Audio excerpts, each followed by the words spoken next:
Bismillahirrahmanirrahim. Alors bonjour à tout le monde. Je voudrais d'abord vous remercier infiniment.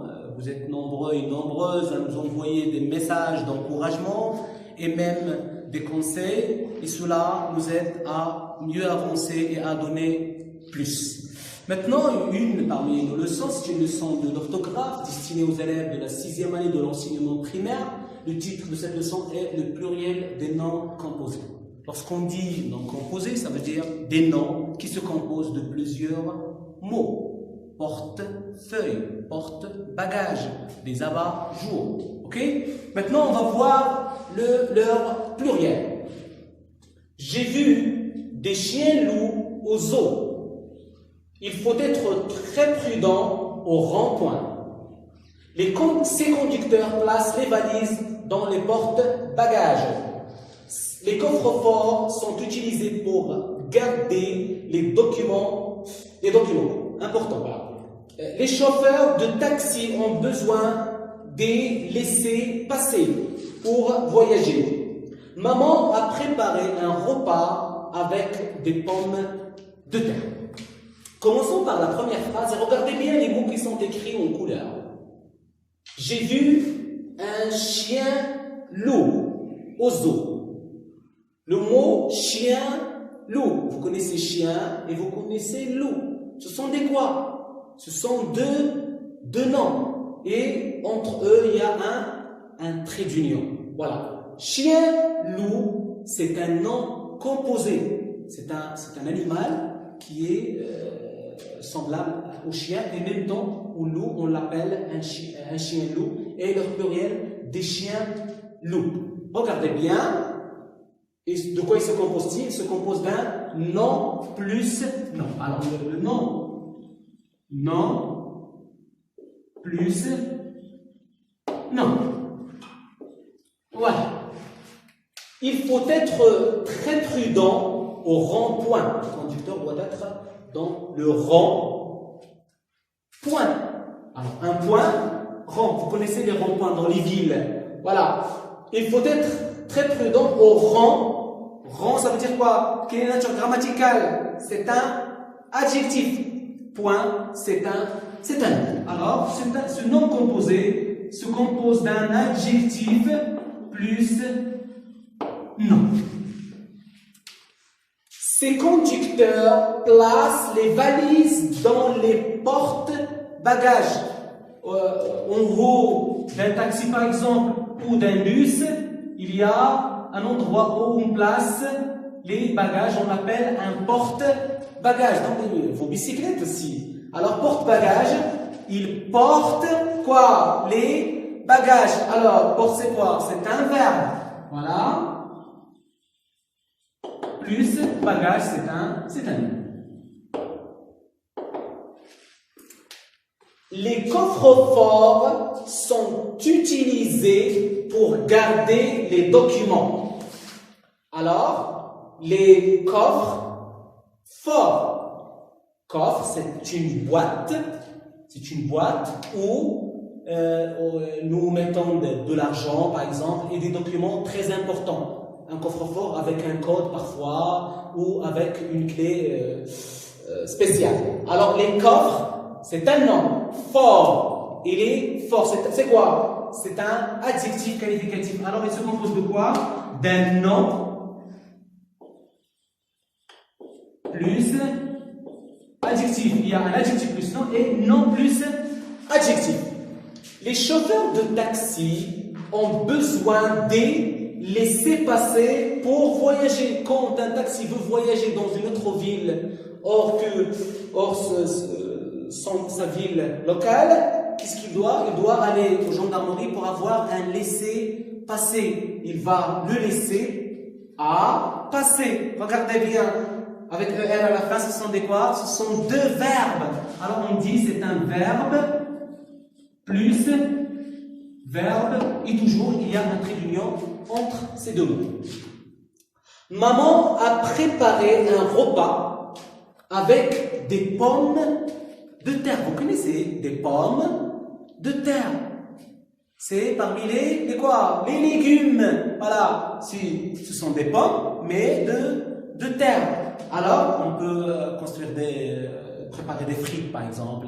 Alors, des pommes de terre, c'est un mot. Voilà, c'est un nom. Plus quoi? Une préposition plus un nom. Alors, nom plus préposition plus nom. Alors, on l'appelle, c'est un nom plus complément de nom.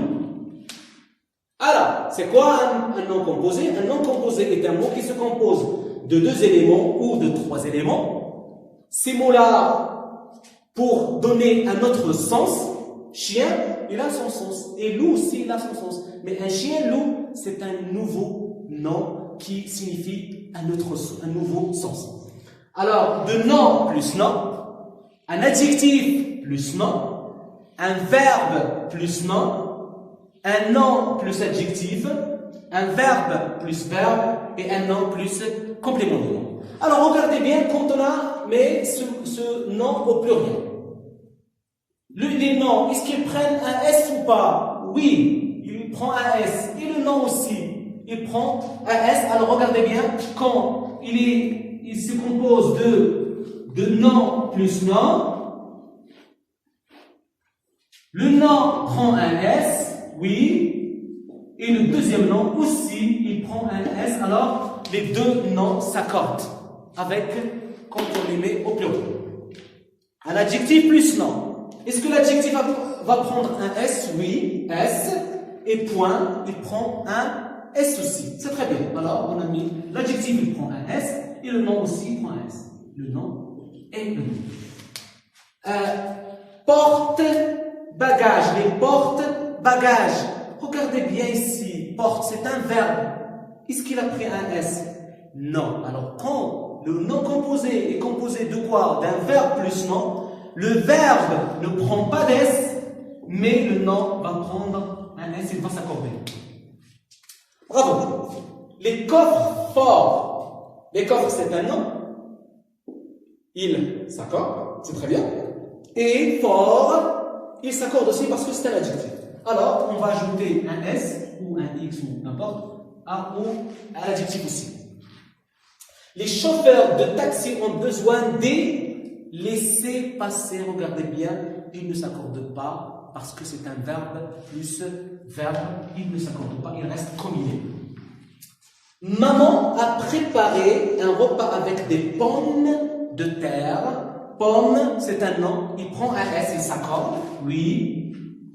Et complément de nom, la préposition plus et terre ne prend pas d'est, il reste comme ça, il ne change pas. C'est très bien. Alors, qu'est-ce qu'on va voir maintenant? Que les noms composés peuvent se composer d'un nom plus nom. Les deux noms s'accordent. D'un adjectif plus nom, l'adjectif et le nom aussi s'accordent. D'un verbe plus nom, le verbe ne s'accorde pas, ne prend pas d'S. Un nom plus adjectif, les deux ils prennent des S. Un verbe plus verbe, toujours il ne prend pas d'S. Et le nom plus complément de nom, le nom prend un S et le complément de nom reste comme il est. Maintenant, je vais vous donner d'autres exemples. Alors, on continue maintenant avec d'autres exemples. Une auto-école. De quoi il se compose-t-il? Il se compose d'une automobile, une école pour apprendre à conduire. C'est un nom, oui, plus nom. Alors, le nom, il va prendre un S, et le nom aussi, il va prendre un S. On dit des autos, oui, école, avec S. Un cerf-volant, c'est un jouet pour les enfants. On met un petit feu, voilà, je sais pas. C'est un cerf-volant.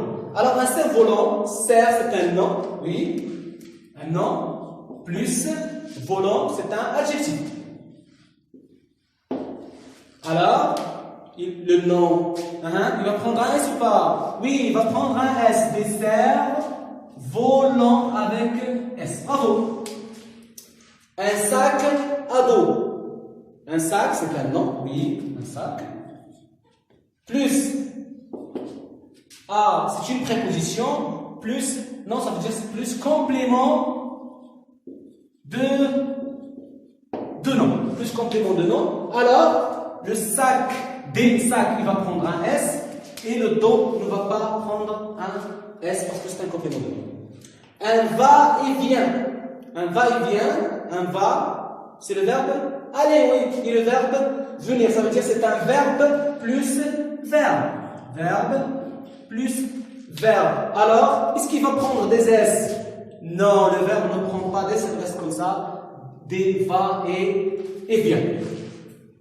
Un casse-tête. Casse, c'est quoi? C'est un verbe, oui.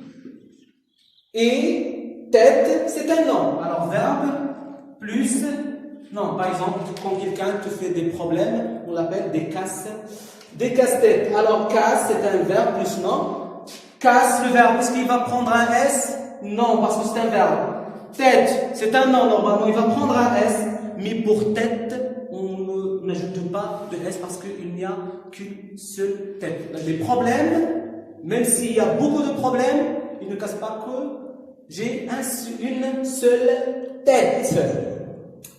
Un abat-jour. Un abat-jour, c'est quand on est à côté de lit avec une ampoule dedans, il s'appelle un abat-jour. L'abat-jour, c'est sur la table de nuit dans la chambre à coucher. Alors, abat, c'est quoi? C'est un verbe, oui, il abattre, il va abattre. Et jour, c'est un nom. Alors, des abats, il va prendre un S ou pas? Non, parce que c'est un verbe. Et jour, aussi, il ne va pas prendre un S, parce qu'il n'y a qu'une seule jour. Il y a la nuit, il y a le jour. Bravo. Un chou-fleur. Un chou, oui, c'est un nom. Très bien. Plus, fleur, c'est un nom. Parmi les légumes, vous regardez, il y a la chou en blanc et la fleur à côté en vert. Alors, des choux, est-ce qu'il va prendre un S? Non, il va prendre un X. Des choux. Fleur aussi avec S. Bravo. Regardez bien ce mot-là. Une grand-mère. On ne dit pas une grande avec E. Une grand-mère, un grand-père. Une grand-mère.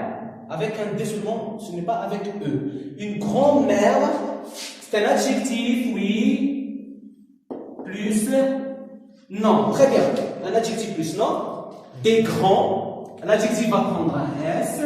Et mère, il va prendre aussi un S. Bravo. Un timbre-poste. Regardez bien ce mot. Normalement, qu'est-ce qu'on va dire? Un timbre de. Le timbre de poste. Alors, la préposition ici, il est sous-entendu. Il n'est pas écrit, mais il est là. Regardez bien. Alors, qu'est-ce qu'on va dire? C'est un nom. Plus nom.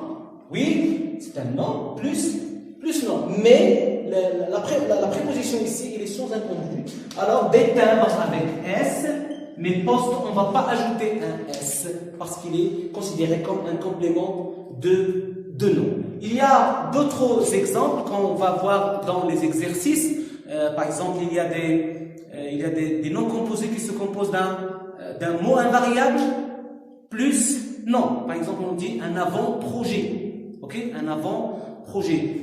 Avant, c'est un adverbe, c'est un mot invariable qui ne change pas. Et projet, il prend un S, des avant-projets avec S. Maintenant, vous allez prendre vos livres à la page 158. Vous allez lire la rubrique « Je retiens ». Après, vous allez réaliser les exercices de la rubrique « Je m'entraîne » à la page 159 et on va les corriger ensemble sur WhatsApp. Je vous remercie infiniment et salam alaikum.